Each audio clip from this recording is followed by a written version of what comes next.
Да, коллеги, да. Давайте, да, мы, наверное, начнем нашу дискуссию. Let's start our conversation. I do think that more people will join us. For instance, Mr. Chuichenko will join us. This is the third roundtable discussion dedicated to the reform of the oversight and the regulatory guillotine. Our roundtable would be dedicated to the new image of the state inspector. In terms of introduction, I would like to say the following. The reform, which was called a regulatory guillotine, actually is not about guillotine.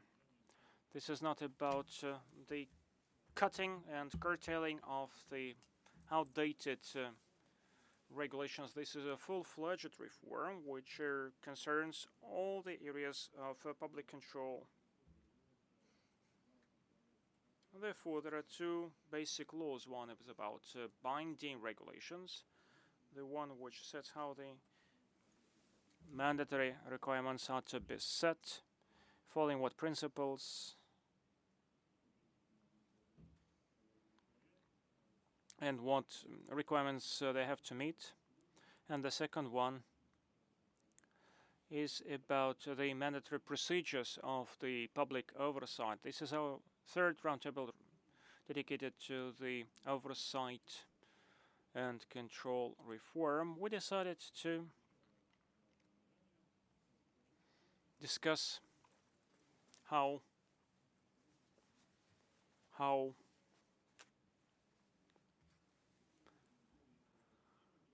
the new system should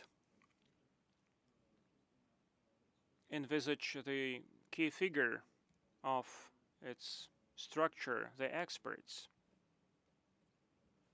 Today, among the panelists, you may find several heads of the control and oversight authorities, and I do think that will share their viewpoints and feedback. And I'd like to pass the floor to the hosts of our forum, Mr. Idrisov. Thank you so much, dear colleagues. I apologize for working in such a stuffy room. Dear colleagues, I wanted to tell you about the work which RANEPA, along with a big number of universities and oversight authorities, did last year. Following the instruction of the government of the Russian Federation, we arranged for a task force which dealt with the reform of the oversight activity. We studied the whole landscape as to how the scientific and educational programs are built, whether they are designed to train new state inspectors. Two things I'd like to mention. The current changes in the oversight and control activity are based on the very solid foundation in terms of economy and in terms of law, analyzing how the qualification and training of inspectors is being done, how the work is being done. We realize that there are several foundations, several pillars, for instance, based on the mathematics, statistics, and game theory. When we speak about risk-oriented or risk-driven approach, it means that we have to be capable of calculating and measuring the damage inflicted which may arise once such risk comes true. For instance, what is the value of a human life? What damage is done by excessive noise or pollution or traffic jams? This is needed not only to do some categorizing of what we oversee, what we control, and being able to break down that into certain categories and paying inspection visits less frequently or more frequently, but it may help us to set some priorities, bearing in mind that the budgets are very much restricted. These are the things which are derived from the economic tools. Proceeding from law, we actually have to proceed from the statutory laws and from the criminal law, because Фактически с нуля идет разработка. law of tort. At the moment, we are developing the mandatory requirements. We know that both laws are being proposed for the consideration of the State Duma, and they're going to be considered very soon. Unfortunately, we don't have such a legal tradition which would allow us to quickly design such laws. Therefore, in order to make the economic community and the legal community grasp the main ideas enshrined in the laws, we have to provide some time to them. Therefore, I suggest to discuss how the oversight activity is going to look like. Let's speak about the program for the professional training for the oversight.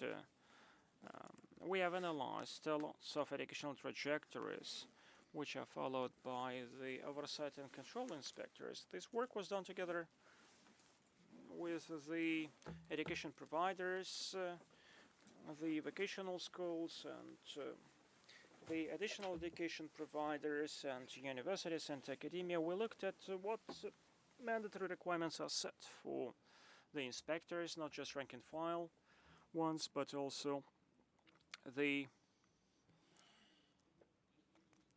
top managers and medium-sized managers. And actually, the general competences are being trained at the level of MA programs.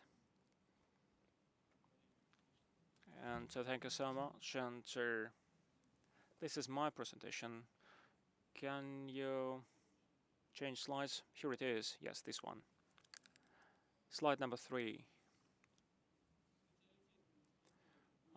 The specialty and BA programs are focused on the basic skills, and additional programs, the ones by correspondence or by part-time training, are the ones which are designed for the training of the ready specialists. Therefore, we made such a matrix consisting of 6 key competences, which, following the work of the task force, have to make the foundation of the image of the new inspector. So the general professional competences, the knowledge of how our legislation works, how it is being applied in terms of the oversight. This is number 5. Then number 6, these are specialized skills and knowledge about the types and forms of oversight activities. And naturally, law competences and 2 new blocks, 2 new pillars, which we have added here, number 2 and number 3, special knowledge in the area of data analysis and competences in the area of IT technologies. We realize that without that, a modern inspector cannot work. Inspectors have to know what risks are, how to identify them, and how the risks are codified. We suggest a whole list of educational trajectories within the framework of that draft which we have submitted for the consideration of the government. These trajectories may allow us to train people of new generation of, for instance, 2.0, and certainly training specialists of MA or postgraduate level, but we can do some retraining for the ready-made specialists, and therefore the flagship programs which will retrain the inspectors and which will deepen their knowledge in certain areas of control and oversight. This can be the Doctor of Public Administration, Master of Public Administration, which are based on deeper knowledge in the field of public and municipal administration. Then there would be some courses on some special areas to strengthen the competences which are needed, legal competences or maybe competences in the area of data analysis or some legal competences. So these are the results which we managed to make within that program. This program cannot be done by some separate university or by some education provider. We suggest for the decentralized management of that system, we have to focus on the specialty and MA courses, and we can provide for deeper knowledge in the framework of additional training, additional education. Once we have to retrain dozens of thousands of people in the upcoming several years. The family of these programs, the portfolio of these programs can be diverse in terms of knowledge and competences, and therefore we can suggest setting up a center of competences in order to match and reconcile certain approaches that the mathematical statistics is trained at a decent level, and that it is in compliance with the work of the ad hoc committees on the regulatory guillotine.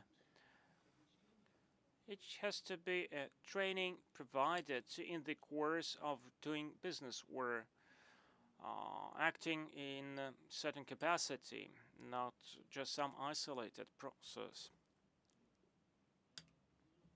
Certainly, these areas, these vectors, have to support and pinpoint decentralized activities, and it has to be done by the leading academia. We suggest 4 main blocks of these R&D research. So the statistical calculation of damage done to certain values, the risk assessment, the assessment of the consequences of a certain regulation, how much it costs.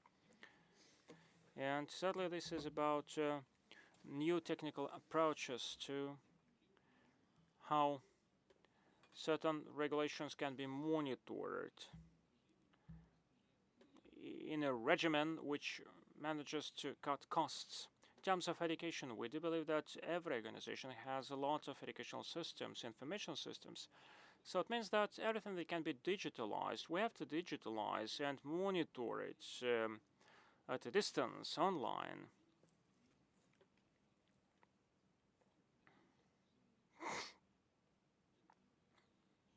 So this slide I will drop, and the Academy of National Economy certainly works in favor of that reform. We're present in different ad hoc committees, especially the ones which are focusing on the regulatory guillotine, and we understand the objectives listed for 2020. First of all, this is about the codification of the mandatory requirements. Such instructions have already been given. Then implementation of the educational programs. I spoke in every detail about that, what educational programs may be. Some programs may be aimed at R&D, and then might be some public order on that. Number 3, this is about the development of certain requirements in order to implement the roadmap on the regulatory guillotine. In order to guillotine certain requirements enshrined in the federal laws and in certain regulations, a certain model has to be followed. And we have to check against certain model in order to be guided by this new image of the regulation of the state inspector. At the same time, this follows the work which is already being done. And finally,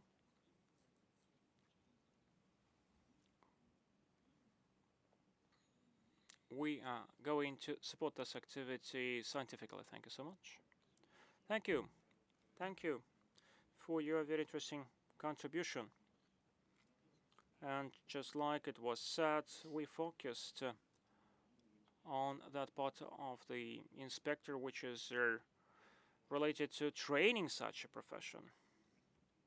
If we deliver in a nutshell what has been said, the first question, a dummy question, would be the following.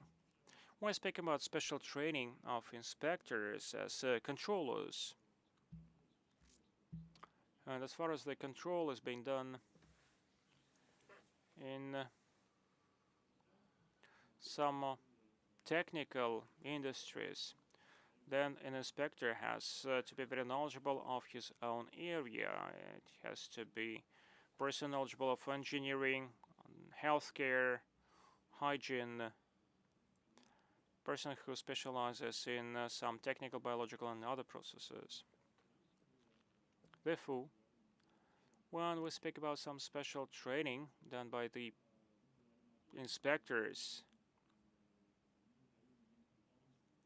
we give them some extra knowledge. It means that we train them just like we train civil servants. But the people who are being controlled by the inspectors, they believe that this is an integral part of an image of an inspector, but it's also very important the way the control is being done. That's why I think that it would be very interesting to listen to our esteemed colleagues, our guests from among the controllers and inspectors, to look at the situation from their viewpoint, how an inspector should look like seen by the controller or inspector. Would like to say a few words? Yes, thank you so much. Dear colleagues, may I have my presentation? I'd like to show several slides. First of all, as far as we have to focus on the pharmaceutical organizations and manufacturers of drugs and medical equipment. Where are your stripes? Where are the stripes? Well, we were asked not to be dressed as military people, so we are closer to healthcare, and we are very grateful for insignia and certain requirements as to the uniform of inspectors are enshrined in the law. An inspector has to be recognized. So the society without the color differentiation of the society has no future. So if such a person stops me in the street, I would stop immediately. And this is not the civil servant uniform. This is the inspector's civil uniform. And insignia would be there because most of the inspectors are doctors, those who work in pharmaceuticals, and technical specialists who specialize in the medical equipment. They will have their own insignia so that they are recognizable. Over the last years, really, we followed the trend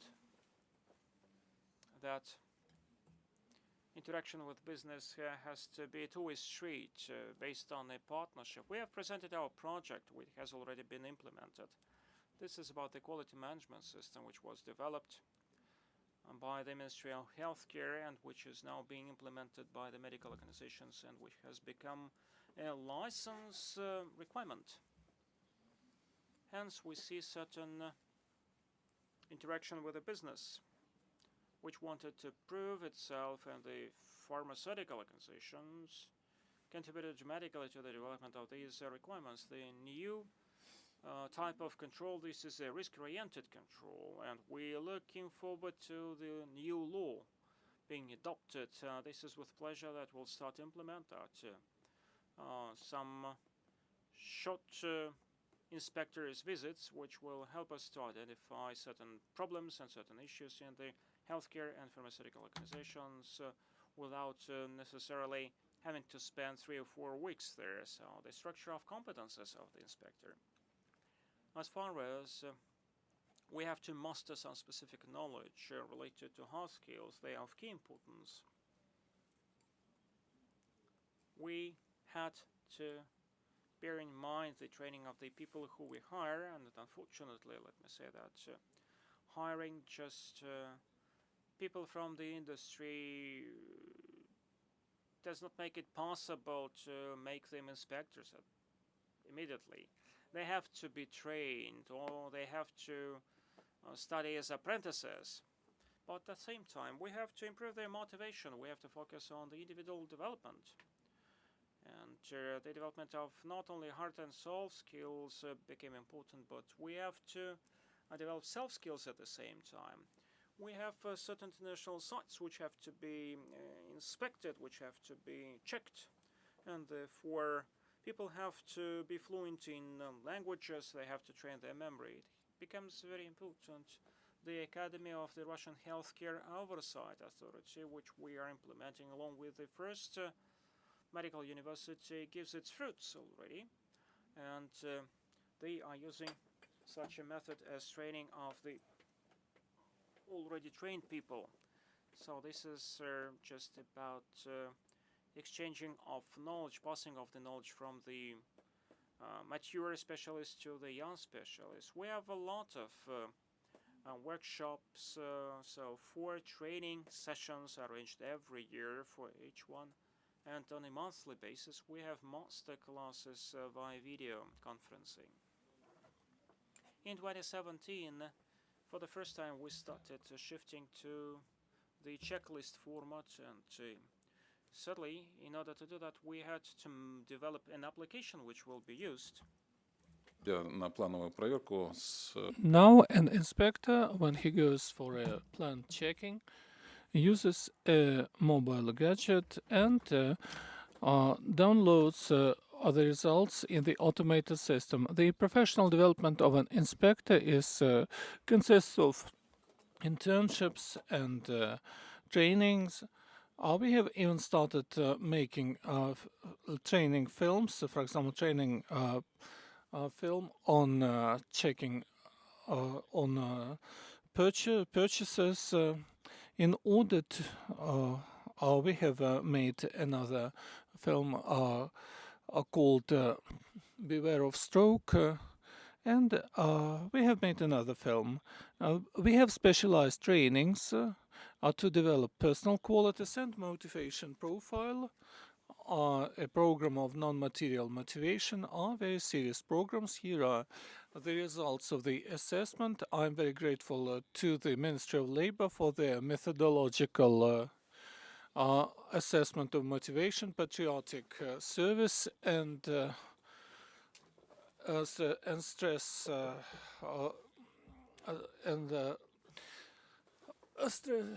stress resilience are very strong. Most of us have graduated from medical universities, and most of them have high motivation for work. And working with our specialists directly, we see that the main emphasis is made on achievement motivation, and this is the green dotted line we assess after the motivation events. And of course, serial turnover are key to us. We must take some orientation points. You see that personnel turnover in the headquarters and in other areas was very high. It was in 2013 it was 40% in the central headquarters and 24% in local entities.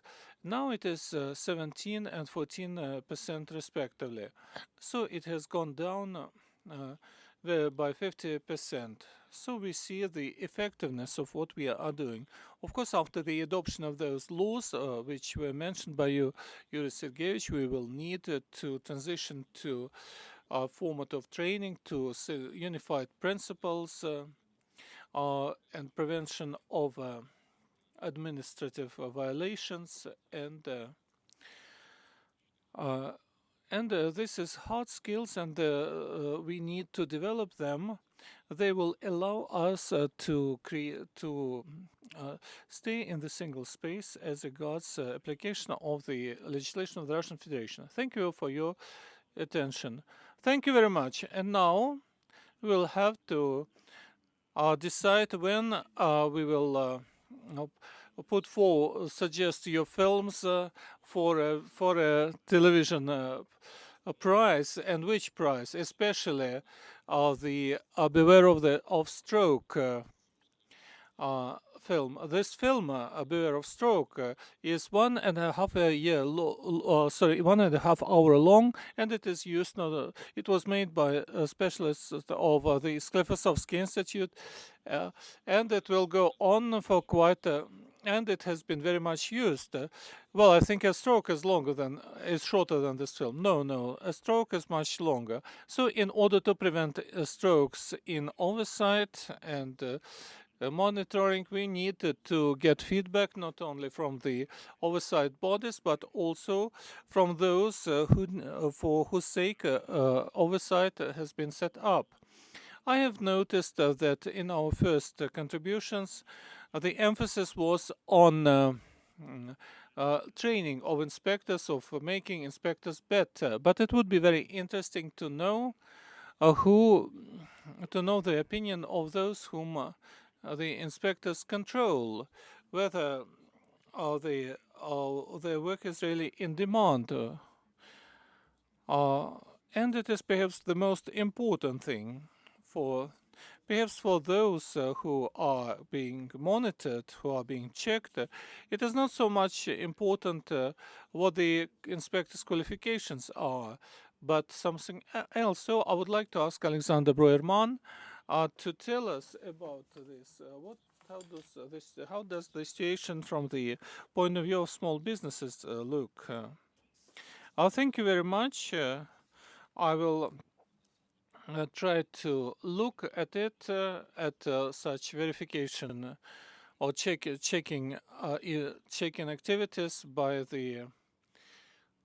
how they are seen by the small and medium-sized business. As you see, in 2018,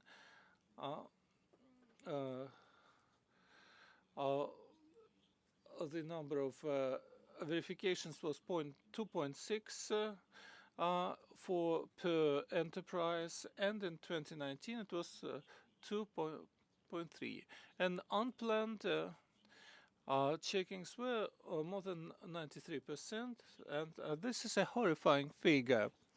The situation has become somewhat better thanks, for example, among other things, to the actions by the Office of the Prosecutor General, and the situation has changed for the better. It is 71.4%, but still it is the ratio is still alarming.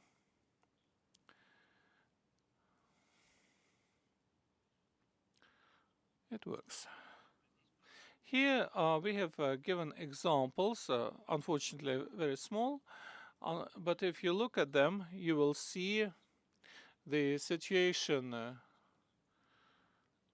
We have looked at several auditing and verifying bodies, looking at the verification sheets and other documentation, and we can answer the question which is more important: the qualifications, professional qualification of the inspectors, or other indicators. We will see it in the mirror register, which was developed on the and was put into force on the 15th November last year. So let's look at the territorial bodies of Roszdravnadzor, the Russian medical oversight body. So let us look at the auditing sheets, the statistics and the analytics that we have. After we have conducted the analytics, we are going a little bit too much, too fast forward. So the President of the Russian Federation suggested that a mirror register of verifications should be made. What is it? You know that all the verifications are reflected in the unified register of verifications of the prosecutor general of the prosecutor general's office. Both planned and unplanned verifications are to be reflected there. But the situation is not simply different. It is radically different. Sometimes the results are not included into the register for 6 months or a little less. There are cases that when the verifications are not do not meet the standards, and so in order to improve the situation, a mirror register was developed. We had three goals, 3 blocks to resolve, to attain these objectives. So the first is the connection between the business and the Prosecutor General's office in order to report the violations which might have been made by the monitoring and verification body during the verification. The second block is at least as important. I would like to refer to what Mikhail Albertovich Murashko said. It is breach of rights and reparations to be made. And we believe that verification operations can be systematized with the help of the mirror register. Those violations that are massive in character, and we would like to create a step-by-step procedure for the business so as to prevent such violations or to rule out the repetition. The third block is for the headquarters of the oversight bodies that see violations, so that they would take decision concerning the inspectors. So there is some experience, for example, Anna Yurievna Popova. Am I in the way? I am sorry. For example, Anna Yurievna Popova has introduced such rating in her own body, and the 5 latest local inspections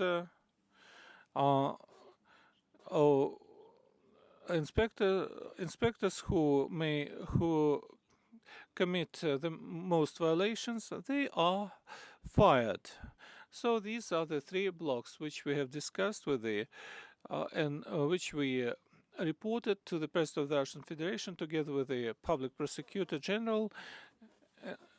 And this work is going on, and the register will change in accordance with the new law. We will show how it is functioning. Please comment. Alexander Yefimovich Tokarov is the head of the Federal Corporation for the Development of Small and Medium Scale Business. Good afternoon, colleagues. We are looking at the portal of the MSP Business Navigator, which is in the first line, a new service which we are promoting. It is to ensure feedback from the entrepreneurs on the results of inspections. So we have here's the search function, find all the inspections that have taken place, and in this respect our portal is integrated with the unified register of verification. So we introduce the individual taxation number. Here we have used the index of one of the organizations who took part in the testing of this service. This is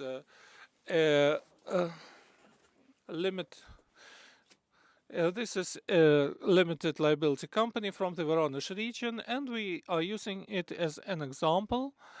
So an entrepreneur can look at the card with all the inspections, including the legal grounds for the inspection, the date of the inspection, the way of conducting the inspection, the form of the inspection.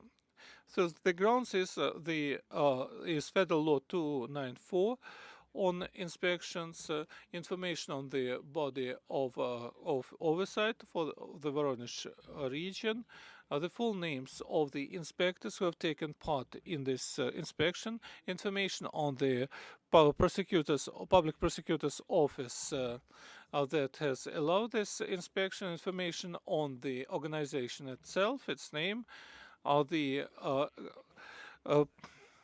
coordination of the oversight inspection, and a copy of the order of the oversight or body head for the inspection, the results of the inspection, which is most important for the entrepreneur, violations identified, if any, during this inspection. We have seen that in the system, 2 violations have been identified. They were, one of the employees said that the employer did not pay him for the compensation for a delay in paying wages.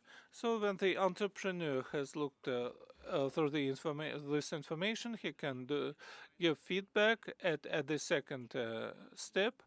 A questionnaire is opened with 2 blocks: the feedback questionnaire, which is filled in advance, the date of the order to conduct the inspection, the number of it, the oversight body, the official who conducted the inspection, the type of the inspection, which is an unplanned inspection, the date if some fields are not fulfilled, so the entrepreneur can revise those fields, and there are the key questions to which the entrepreneur must answer. For example, are the obligatory requirements, specific obligatory requirements to be for the inspection? Yes, they are identified. Allow me to add, this is a key. The key question, what are the limits of the inspection? Will it be limited to certain to the subject of the inspection, and is the subject of the inspection very well identified? Entrepreneurs, I am really a little exaggerated. The entrepreneurs do not want when the inspectors come, because the table with their name was not properly hanged, and then they will start checking the biography of the entrepreneur's parents. And then there are some questions which allow to understand what has happened. Have there been any violations by inspectors during the inspection? We said yes. And has the organization been timely informed of the inspection? Has the length of the inspection been too exceeded? Were the correct employees taking part in the inspection? The correct officials? Yes. And that's the question I have concerning the subject of the inspection. But as regards the ratio of qualifications and the basic interests of business from the point of view of cooperating with oversight bodies, we'll speak about the skills and qualifications later. Have you or any authorized representative of the organization been handed in the protocol of the inspection? We say yes. Have any violations been identified? We say yes. Do you agree with the results? Yes. Have you complained about it? No. Have there any and has the inspection had any negative consequences for your main activities? And we say yes, and there is a multiple choice list where you can show which are the difficulty, what has been done wrong, and if you say yes to the question, have there been any additional damages? You can tick the box yes, and then you can give your comment. And have any additional too much documents been requested? You say yes, and evaluate the costs. We costs. Have you had to spend money additionally? And we say yes, that indirect costs. Then please please assess the politeness of the inspectors. Well, we'll say good. Well, we have had our doubts when we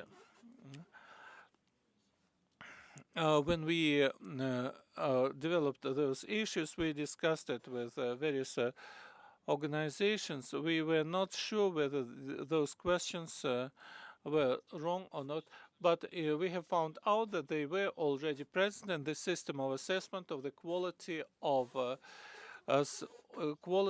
state services. And so we found out that these were functioning questions, and then you can either leave the tick in the box of your agreement to sending the results of your of the results of the inspection to the oversight body, and you can choose also the oversight body to which it should be set. For example, over here we have chosen the Rostrut Oversight Agency, and the questionnaire may be saved, or we can stop it, and at the end we see that that the questionnaire has been sent to the Office of the Public Prosecutor General, and we can also save a copy with all our answers in a separate file.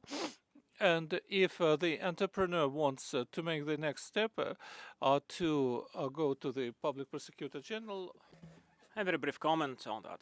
So by no means performing that regulation and instruction of the President, we didn't demonize the oversight authorities.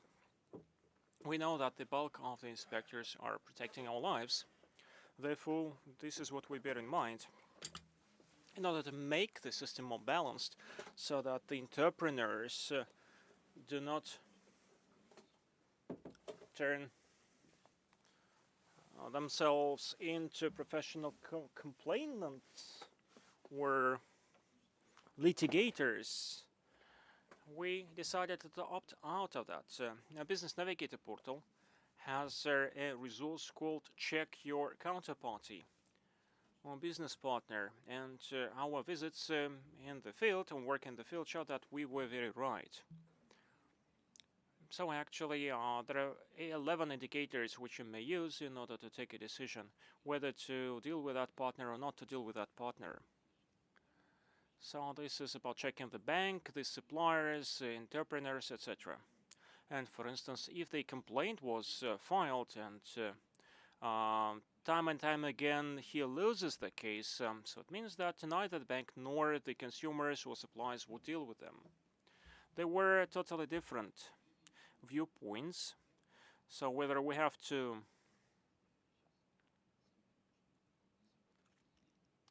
find them, but there are some reputational or image risks. So this has to be commensurate with how they deal with the control and oversight authorities. With that, we maintain certain balance. Thank you so much. Thank you for a very interesting presentation, dear colleagues. And sadly, I paid attention to check the box against filing a lawsuit or a complaint to the office of the prosecutor general. So it means that the entrepreneur has to assume that responsibility. Well, there is another thing which I paid attention to. For instance, textile trade house. Have you noticed that it is registered in Voronezh, Textilщики Street or Textile Street, but in fact its office is located in Shishkova Street in Voronezh. So I looked who Shishkov is.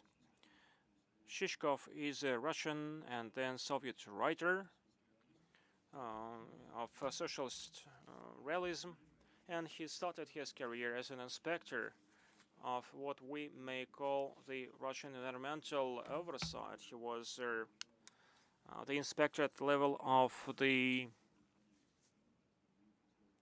county. He checked the water bodies, and I would like to pass the floor to Rodionova Svetlana. Thank you so much for the opportunity to speak up. I think that those who spoke before me have already said everything, and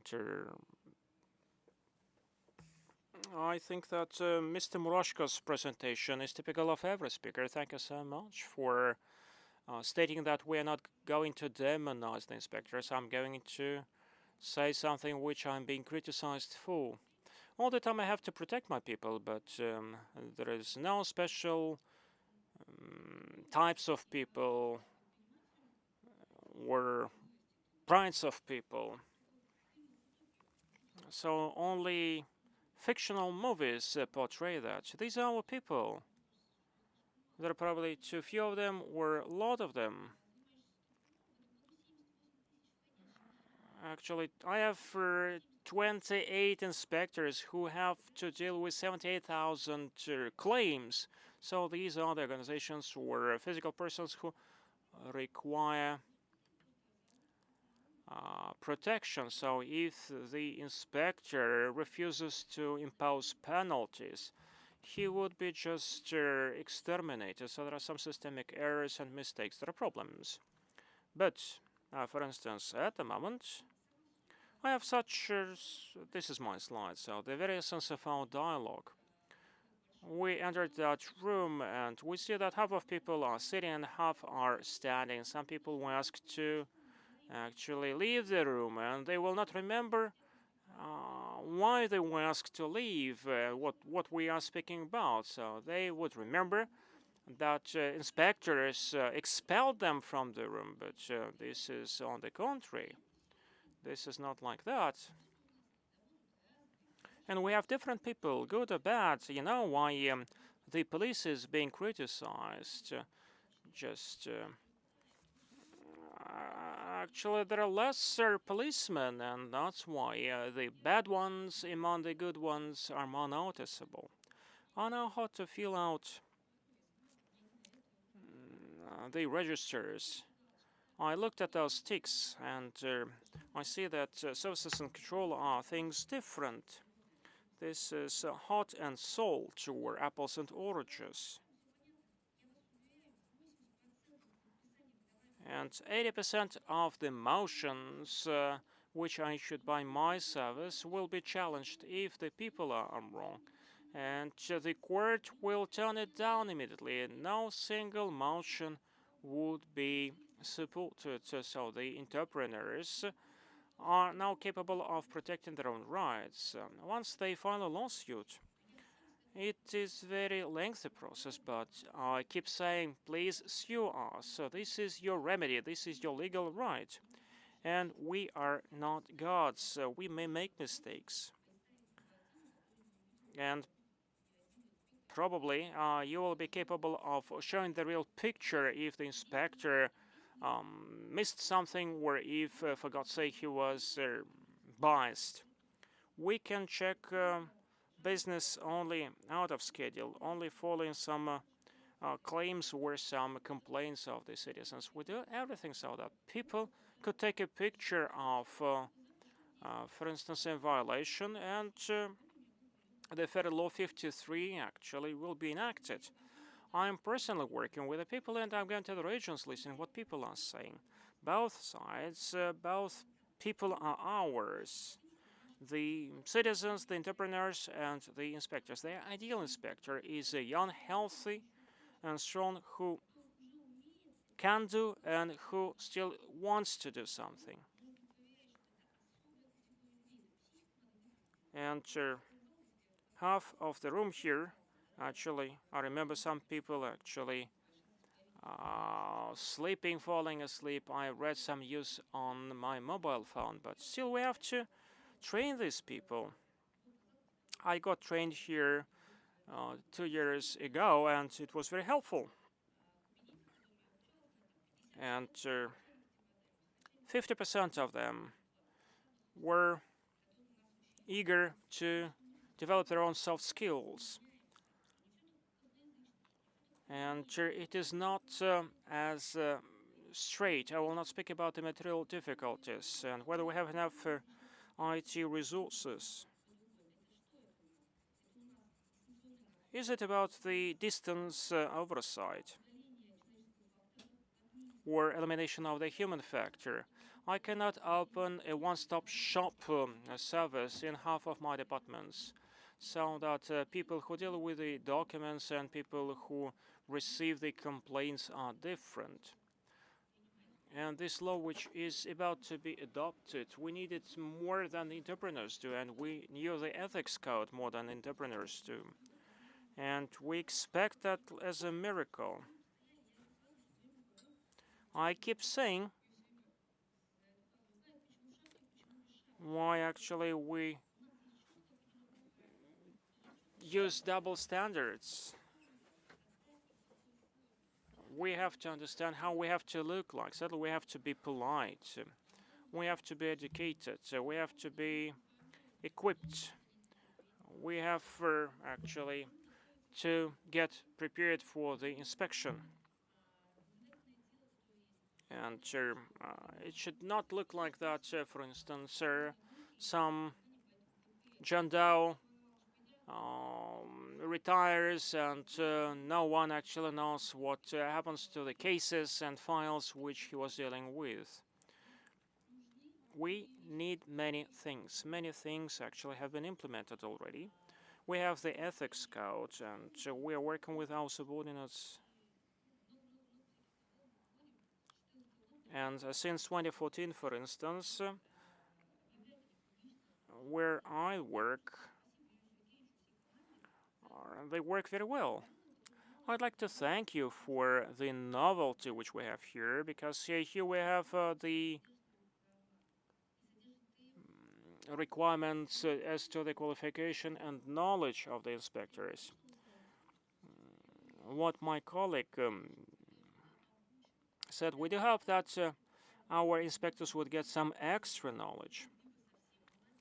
Either we have some young people to hire as inspectors, or these are the people who are old-timers. My inspector may tell me, so we are used to do that. So this is what we did all the time. Not because it is in compliance with the law, but because we have always been doing like that. So very simply, we are introducing certain things, and we are not as conservative as it may seem. We would like to maintain certain constructive dialogue. So the prevention is most important. And for instance, the new draft law which is being considered by the State Duma is very much welcome, so we're looking forward to that. The tools which it may offer is very broad, and the powers which we will enjoy, how they are going to be defined and described, certainly is very important for us too. We have to train the inspectors, and the inspectors, once they worked for some time, this is a mandatory thing. And every 5 years, people have to be trained, getting an advanced training. Otherwise, we'll get a rigid person who will say this most ugly phrase. This is what we're used to do. This is what we're used to do. We're living in that state, and in essence, we listen to what the business tells us. We cannot say that we live an isolated life in some isolated land plot. But all things taken together, we want to be trained. If we may, and only then we'll have this ideal specialist. So we have 14% of a churn. This is enough. And I have actually 1,200 people which I'm missing. And I cannot hire more people because these people, they have to be better than the ones who we check and who we inspect, but I've no incentives for them. We need training, we need the personal growth. This is what people would praise us for. People need personal growth. That's why, for us, we need this comprehensive approach, and what is being enshrined in the legislation makes us rub our hands and get thrills anticipating that law. And certainly, we have to follow the same database. This is our future, and without that, we cannot work. Thank you so much. Thank you.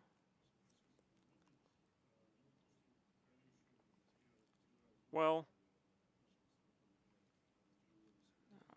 that's you sound alarm that you anticipating that law. Probably we missed something. But very diverse things have been mentioned today.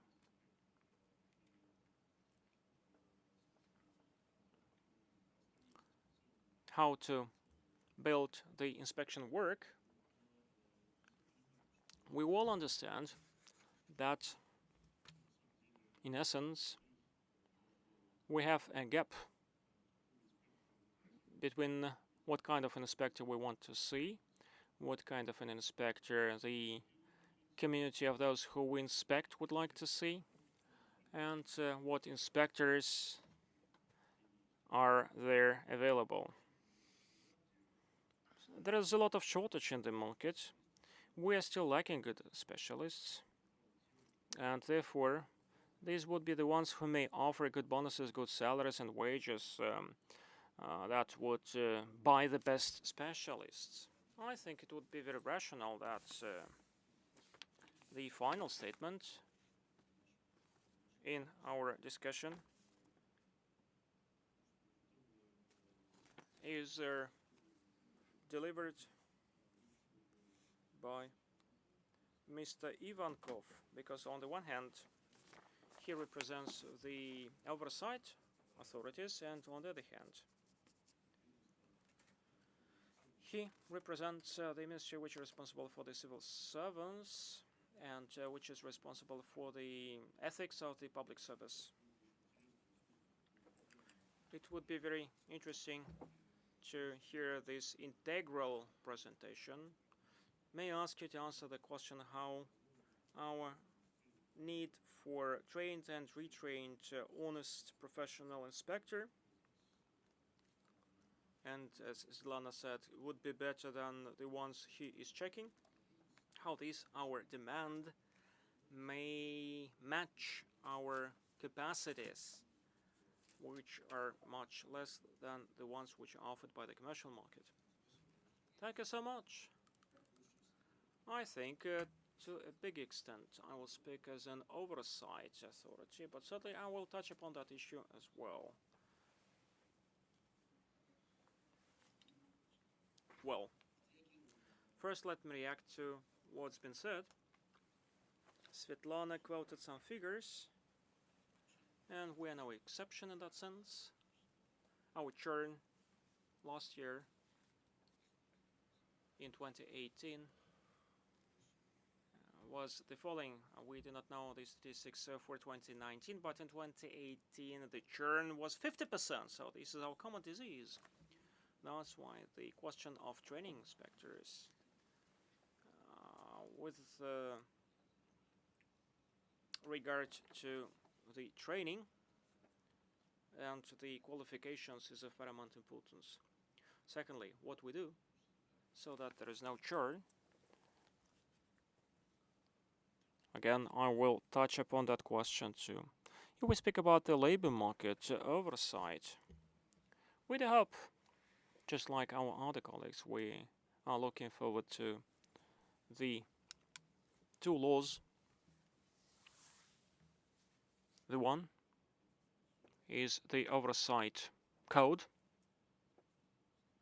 which finally will determine not only the duties of inspectors but also the rights of the inspectors, and will complete the technological scheme of assessment so that the assessment is done systemically.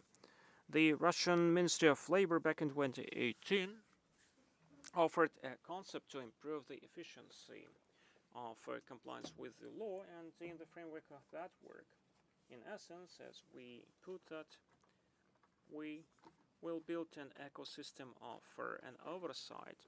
So the key elements there is an open and transparent system of requirements and regulatory guillotine, then the tools of oversight, modern digital tools and instruments, the tools related to what has already been mentioned, I mean the risk-driven or risk-oriented approach, and most importantly what makes this system holistic or unified. This is about the state inspector, the Ministry of Labor. Without that, everything else doesn't make any sense, because we're speaking about oversight. And the document I was speaking about, the concept which was submitted for the consideration of the government, actually dwells on this new image of an inspector. What we managed to do as of today, speaking about the inspector, what requirements have to be set, and how we address that objective with regard to the technology of the oversight. Well, just consider a few small points. Of course, it's digitalization. The introduction of digital technologies, which are modern, are really are really necessary. Without them, we cannot do what we must do according to the legislation. And so we have two areas here. The first one is the tools, which is used by the inspector by doing his oversight job. We have launched for 2 years the automated system of management of oversight activities. In the past, the inspector takes from a paper plan and with time limits, and he goes to work. He goes and works according to the plan, or perhaps in most cases it is just a complaint from some individual which has triggered the inspector, the inspection, and so the inspector starts working. And so now the automated system launches the whole process automatically, and it monitors the whole process, seeing where the inspector goes, what he does, how he does, and I, as the head of the oversight authority, can see all the actions by the inspector. It is a single cloud solution. When we started introducing this system, we understood that we needed to do something very serious, not just by way of explication. It was not so difficult to explain, but most people were psychologically incapable of working in pair with the machine. For example, I want to go and take a cup of tea, or perhaps the entrepreneur is a good person. I don't want to punish him, and now the system does not allow this, and we had to let certain people go because we were very ruthless in our introduction of this system. And now we are approaching the second stage, now that the Duma is considering a bill on electronic document flow, and so it can work only when the entrepreneur also is digitalized. And now we are going to work on the basis of this law and our personnel documents will be kept electronically. And we have looked at the reality, and we were somewhat sad because our expectations. Well, we tried to minimize human participation. We placed great hopes on automatic control. It was all possible theoretically, but we must establish such rigid framework on the format of the data, on classifiers. We must give it to our subject, that is, to the entrepreneur, then that it defines the purpose, because instead of making his life easier, we make it more complex. And so during our pilot project with Sberbank, during 20 minutes, a machine checked 20,000 documents, like labor contracts. It has seen some violations, and it has determined risk zones, and the risk zones are much there are much more risk zones than an inspector can find without a machine. For example, the risks on non-payment of wages or salaries. There is a risk of not providing the privileges connected with work in harmful conditions, etc. Of course, the machine ranks those risks. There are lower degree risks which concern those requirements to drafting labor contracts which do not entail which breach of rights. We will move in that direction. We'll continue to develop the technology, but still the inspector will stay here, but this will be a totally different inspector. What are the other prospects? Now with the Opora Russia organization, we are working on oversight of medical institutions. Now the inspector will do very different things from what he is doing now. Medical. He will monitor medical checkups. And now he will, and in the future he will work with the machine system, and we also have that's what concerns digitalization. But there is now labor protection. Now we have a very serious reform of the of labor security. And the 10th chapter of the labor code has been rewritten totally. What's the difference between the essence of the Soviet period labor security and the new model?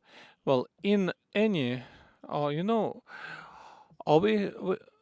the requirements, what color the hard hat in any corporation, you regulate everything, the color of the hard hat, when it should be put on, etc., etc., etc. And the Soviet Union was a corporation.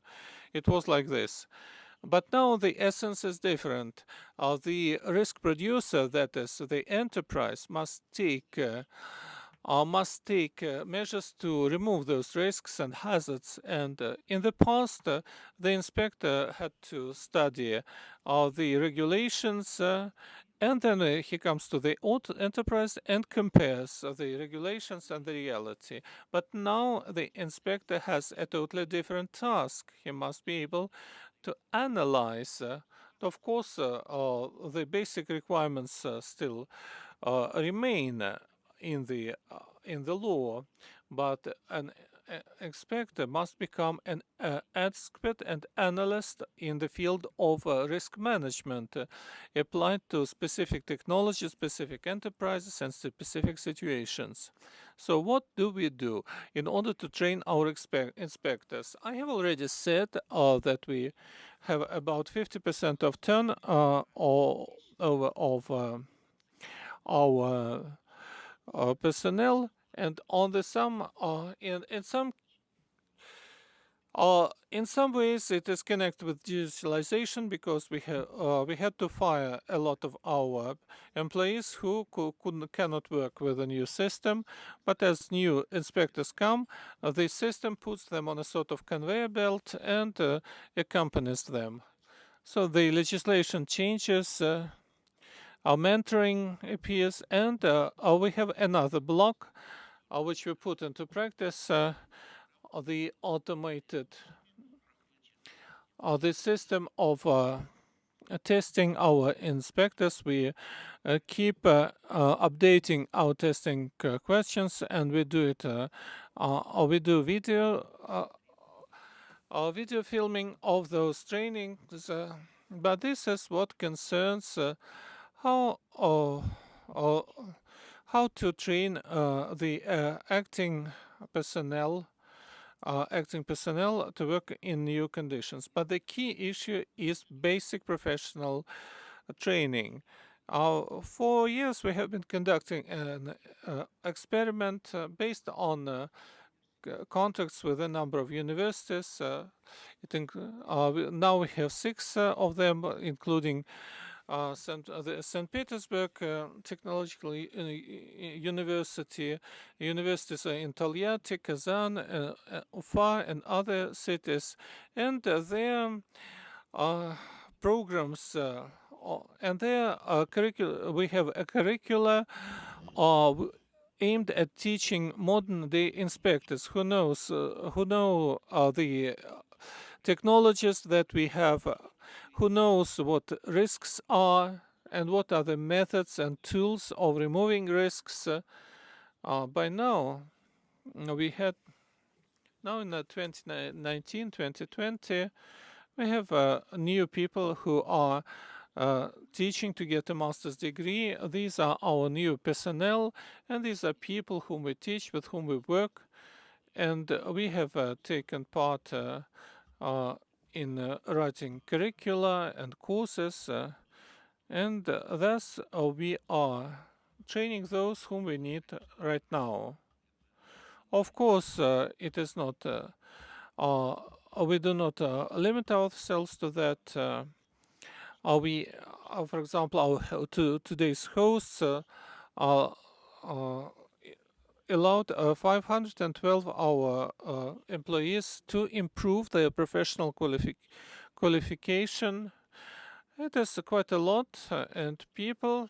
I'm not going to repeat what was already shown in one of the first slides of the academy, but they improve their qualifications along many directions. And a couple of words about some systemic things. For example, training of inspectors, training those people who are exactly those people whom we need. There are some basic things without which an inspector cannot work in a certain area. For example, in the medical sphere, we need a specialist, a medical specialist or pharmaceutical specialist. And so we have 2 areas, labor security and inspectors who look for violations in documentation and regulations. Why are we providing master's degree training at universities which give technological knowledge? Because without technological knowledge, an inspector cannot work. And the second tier knowledge is very well combined with this basic knowledge. And the Ministry of Labor of the Russian Federation has developed a draft order by the President of the Russian Federation on training of the inspectors of the state service, and it introduces normal tools of targeted recruitment. Well, there are some people who are studying in order to become our employees, but we have no legal means to force them to become our employees. But this order by the president is very important for us. It is connected with the Ministry of Labor, and if we have some questions concerning systemic measures concerning the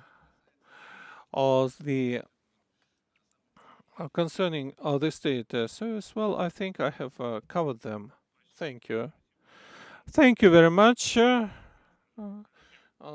Mikhail and dear colleagues. I think that today we have heard very different assessments made at different angles from various points of view of what should a modern inspector be like, how inspectors' professional skills are changing in connection with the latest changes. So I think that certain things which are really important for this new image of inspector, well, we have managed to put them on paper in the new law. Of course, it's not everything that we would like to have, but at least it's the first step. And my personal idea is that we must move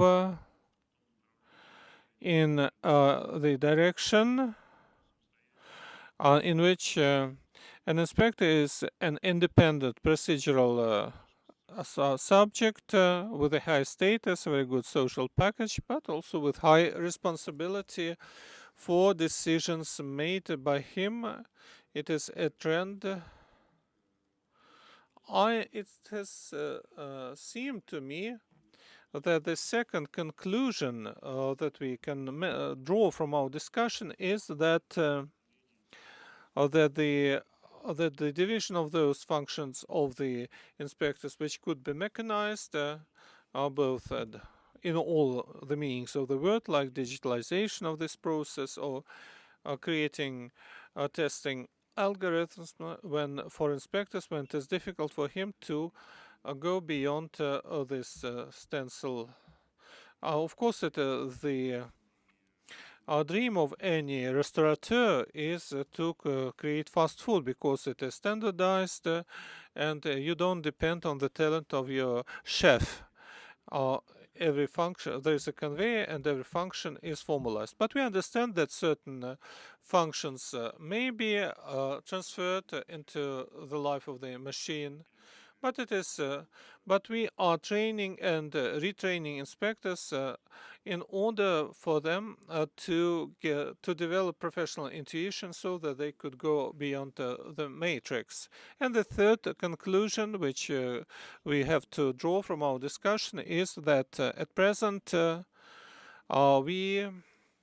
if I correctly understand my colleagues, first of all, representatives of the oversight authorities, we hardly need a specialist whom we are to